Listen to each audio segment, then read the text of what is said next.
All right, what is going on, guys? It is time. Stage number 2 of the 2024 Dakar Rally coming in hot. First bike departing the stage at 7:20 a.m. It is currently 5:45 a.m. local time. 6:47 if you are here over on the West Coast. You guys could do the math from there. But here we go. Stage number 2. First day where these guys are going to really get to stretch the legs. I've already read the stage description. 30 kilometers, just a little taste of sand dunes for today.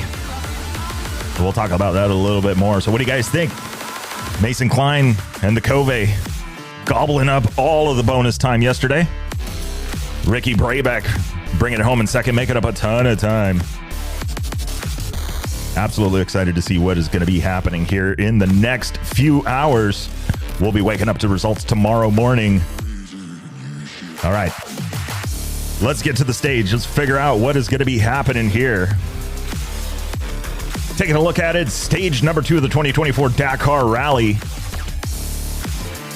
Over on the left here, we've got a 192 kilometer liaison. Remember, guys, the liaison is the commute from the start line to from the bivouac to the start line, and then the other way around. So you're going to come back from the finish line or arrival special stage all the way back to the bivouac or to the next bivouac.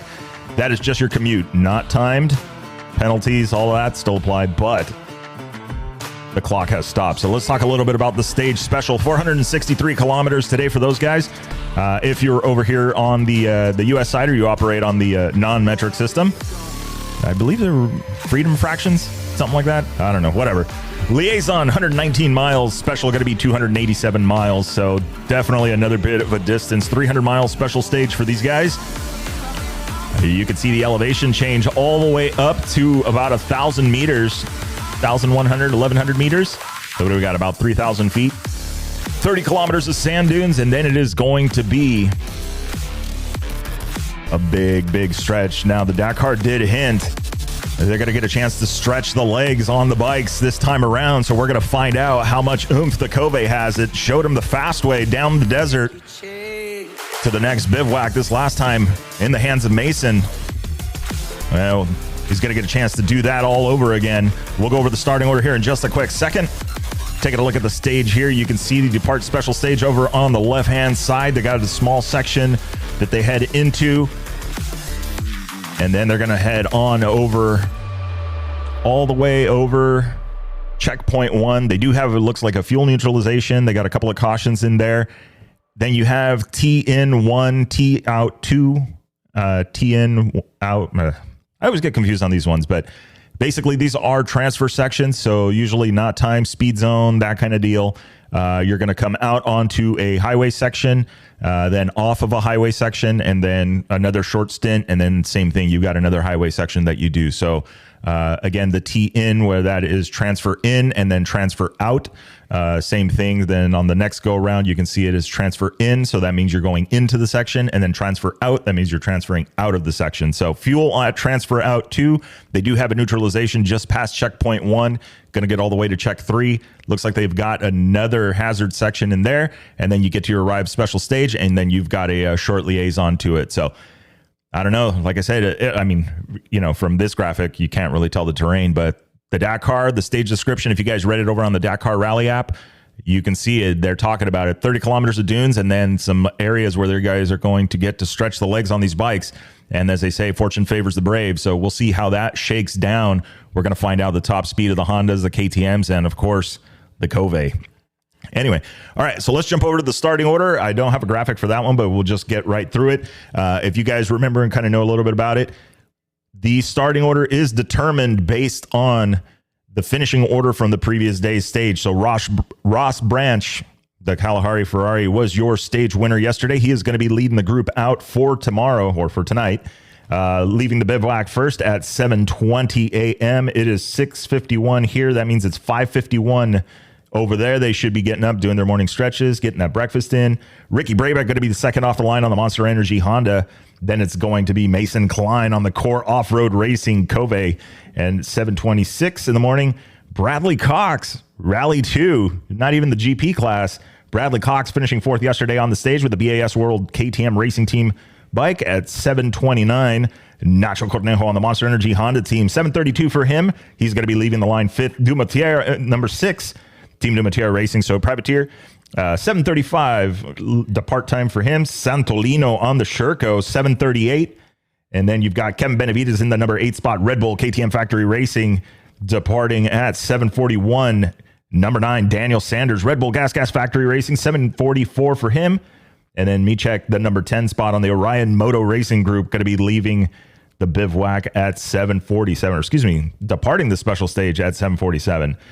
With it being a shorter liaison, so the distance from the bivouac to the start line, you're not going to get this crazy depart time that you would see in some of the other ones. If they get a longer liaison, you could be seeing guys leave as early as 2, 3 in the morning. We did have this happen at the Sonora Rally. I believe the earliest liaison start was at 3 in the morning. That means in the piste control or PC, we all had to be in there before, at least a half hour before the first bike was scheduled to split. So that was a 2:30 a.m. You got to be ready, firing on all cylinders. More importantly, the volunteers, some of them have to have already have hit the road and almost on location to where they need to be if they didn't spend the night there. So a lot of crazy stuff happens in rally, and it's not just with the racers. So there's a lot of stuff going on with the volunteers. We'll try and get some more information for you guys on that kind of stuff. But let's take a look around. A little bit further down, Pablo Quintanilla on the Monster Energy Honda, taking off 11th, the 12th spot. Aiden Van Beveren on the Monster Energy Honda. John Beretta on the Hero, going to be departing 13th. Sam Sunderland 14th on the Red Bull Gas Factory Racing bike. And Luciano Benavides, number 1. That was last year's Dakar winner, the 2023 Dakar Rally winner, will be departing 15th. So not a bad spot. Got a lot of guys in front of you, a lot of fast guys, going to have a lot of tracks, but hopefully there's no tricky navigation. It doesn't sound like there's going to be any tricky navigation based on the description and kind of what we see here. Of course, this is the vague map. Once the thing gets started, if you're on the Dakar Rally app, you can actually go through and look at the map as they go through the section. So you'll see the lines start to form and you can kind of get an idea. So the leader opens the track, so you can't actually see the entire stage. It gets developed as it goes along, which is really awesome. Again, in rally, you want to keep the stage as secret as possible. You will also notice if you are on the Dakar Rally app, you'll see the big warning on there that says, in the interest of sportingness, they do not activate the map until the vehicles have left the bivouac. So in times past, I'm sure they were trying to get information, even as much as going through when they would finish their transfer sections, having teammates or team principals or people from the team relaying information that they had found out while the vehicle was on transfer. A big rule change came across when they decided that, hey, no more. You can't have staff there at the starting line from after the bivouac, after they leave the bivouac, and when they get to the actual hotline for the depart special stage. So very interesting to see how they're preventing these things, including they had even put cameras in to monitor what these guys were doing in the vehicles. So we've seen what happens when they don't have tracks to follow. If you saw the shots fired by the Dakar Rally last year, showing them when they got to open the stage instead of the bikes opening the stage. That was pretty funny. So anyway, that is a wrap for the stage preview. It is coming in hot, just a little bit over an hour to go. Before these guys go. They may even have already left the bivouac. We'll be waiting for the Dakar Rally app alerts to let us know that the first bike has left the DSS and is on the stage. So what do you guys think? Honda podium, it was looking pretty good yesterday. So I don't know. If you're on YouTube, drop the comments. If you're on Spotify listening to the podcast, get on over, hit that Q&A section. What do you guys think? Are we going to get a Honda podium today? What stage are you predicting that we're going to have 3 Hondas on the podium? I mean, it could happen, right? All right. Anyway, we'll talk to you guys in the morning. Hope everybody enjoys the stage and let us know what your favorite moments were. See ya.